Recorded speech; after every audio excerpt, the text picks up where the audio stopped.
Thank you and good morning, BNI Benchmark. It's a real honor to be with all of you guys on the 350th week. Congratulations to each and one of you for making this far. You know, there are many movies, they don't even run for 350 hours, but here we are, 350th weeks. I should thank each and every member in the last 7 years of journey of Benchmark. Thank you very much for creating what 39,700 plus referrals and 329 crores of business. Wow. I think we all need to go to give a round of clap in the chat box to appreciate all the leaders of our chapter in the past LT and the current LT and also the future LT who is going to help us to take us towards that 500 crore club mark. Thank you, and thank you. So it's a great honor and pleasure to be with all of you guys today, okay? Because I think it's an amazing opportunity we all got, myself and Biju. We still remember the day we started BNI. It was a chance, okay? So we just took the chance and so that we can bring some change in the whole community. And I believe life is all about throwing us these two things, okay? It gives you a chance to change. And right now, I think we just heard varieties of stories of how BNI Benchmark has given an amazing opportunity, a chance to change and turn around our business and life. Thank you very much for taking up that opportunity, because that's what a business owner does whenever they come up with an interesting crisis or challenges in our life. Why? Because as an entrepreneur, we look at every challenge as an opportunity and we turn around that change into a chance so that we can scale up a little higher. How many of you are really interested to convert any change into an opportunity, a positive chance? Thereby you can grow your business. Type the word me in the comment box if you are someone really interested, because I'm going to share with you a very interesting story in my presentation about two monks and a very poor family. You know, there were two monks who were wandering and sharing their message as per their master's guidance. Okay, one was a senior monk, one was a junior monk, and one day they were crossing a village and they were a little tired post noon, so they wanted to take rest. So they saw an old hut, a very old debilitated house, and they went and knocked the door, and a very poor family came out, a husband and wife and two kids. They really saluted them and pranamed them and said that thank you very much for visiting our home. How can we help you? And they said, you know, we were travelers. We just thought that we will take rest for the evening over here. Is it okay if we can take rest outside? They said, yes, my dear saints. Thank you very much for blessing us here. Only thing is that, you know, since you are here, you know, we have nothing to offer because we are just a very poor farmer and I only have a very skinny cow. And this cow gives us very little milk. And today this cow didn't even gave us milk.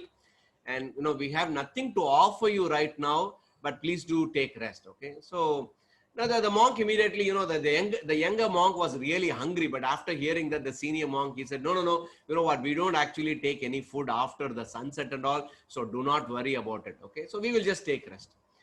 So as the sun was setting and it was becoming darker, the senior monk looked at the junior monk and said, you know what, go and bring that skinny cow over there. Okay. So he went and untied the skinny cow. And he said, do you see that cliff over there? The young monk said, yes, senior. So he said, just let's go and take this, you know, I think the guests, our hosts are sleeping. Let's drag this skinny cow to the top of the cliff. The younger monk did that. And then the shocker was there that senior monk instructed and ordered the younger monk, can you just push the cow from the cliff? What? No, I can't do that. That's not fair. We can't do that. The senior monk said, see, I am senior, you are junior. Just do what I said. So out of sheer frustration, the monk pushed the cow. And then next day morning, they left, okay?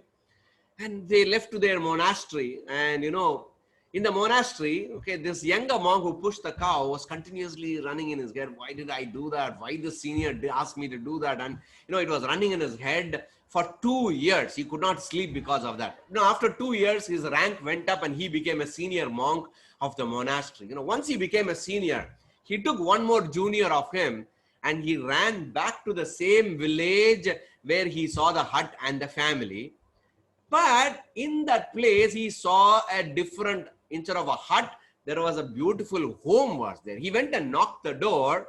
Instead of those skinny poor people, he suddenly saw two big fat people with two happy children. And the minute they saw these monks, that guy recognized and said, wow, master, please do come. Do you remember 2 years before you came here and blessed us, and see what has happened in our life? And you know what? On that night, when tragedy happened, we didn't tell you, our cow actually died. We really worried and cried for 1 week. But after that, we thought, hey, why are we crying on this? Let's see what we can do. And we started tilling the farm, and we started tilting it, and slowly, we started creating crops, and we actually made lots and lots of money. Well, that was an amazing story, that this poor family actually converted the crisis as an opportunity to change, and they changed their mindset and behavior. So here is a question I'm going to ask you.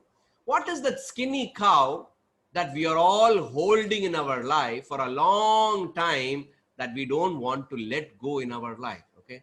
There are many people holding on to the old past incidences. Okay. Some of us are holding on to that skinny cow, that I don't know how to handle this COVID. I don't know how to handle situations in my life. I am stuck with my past. I don't know because I don't have time. Some of them, time is a skinny cow. For some of us, the past worries are for skinny cow. For some of us, the debt in our life is a skinny cow. Here is a question to you. Can you mention that in the chat box? What is that one skinny cow that you're still holding, which is not allowing you to grow? Just mention that in the chat box. Let me see some interesting answers. What is that skinny cow that you are still holding that is not allowing you to actually realize the potential and take the full advantage of BNI Benchmark's power and the full advantage of the whole BNI system? Go ahead. Nisha says comfort zone. Go ahead. What's that skinny cow that you're holding, which we can let go, which we can just throw out of the cliff? Thereby, we can actually double and triple our business in this pandemic. And that's what successful business leaders do. And I'm talking to many business leaders continuously. And you know what I have seen? If you really want to get rid of the skinny cow, because this whole skinny cow story, I learned it from my mentor, YP. I said, wow, what an amazing story I heard. So every one of us have to ask ourselves, how do I let go, okay, so that I can grow? So to let go, you need to develop that go attitude of growth-oriented attitude. Because many of us, because of the skinny cow, we hold on to our past and we think that everything is fixed in our life. There is no abundance in our life. Too much of worries about the future. But for that, the own medicine we have, antidote, is to have a growth orientation. So what should we do? We should actually stop thinking, oh my God, there is too much of work in our life. Instead of thinking too much of work in our life, ask yourself, what works in our life? Instead of asking your mind, asking you, can I do this? Can you change it to, how can I do this? People think that, can I do this? Is it possible? Instead of that, ask yourself, how can I? And many of us think that there is only one door to success, but always remember, there are many doors of opportunities waiting. And that's what BNI Benchmark is all about. Okay. So remember all these things, my dear friends of Benchmark and all the visitors over here. Business is a team game, but if you really want to run fast in your life, run alone. But if you think business is a team game and you are a marathoner and you want to run far for many years, run together as a team. And remember this simple African proverb. So that's the reason I have a very simple philosophy. How do I run a profitable business? All you need to do is build a small profitable company that suits our lifestyle. So if you really want to achieve more success in your life, first decide what kind of lifestyle that we need to build and build the whole company around that. And that's what we as a team helping you to get rid of all that skinny cow in our life.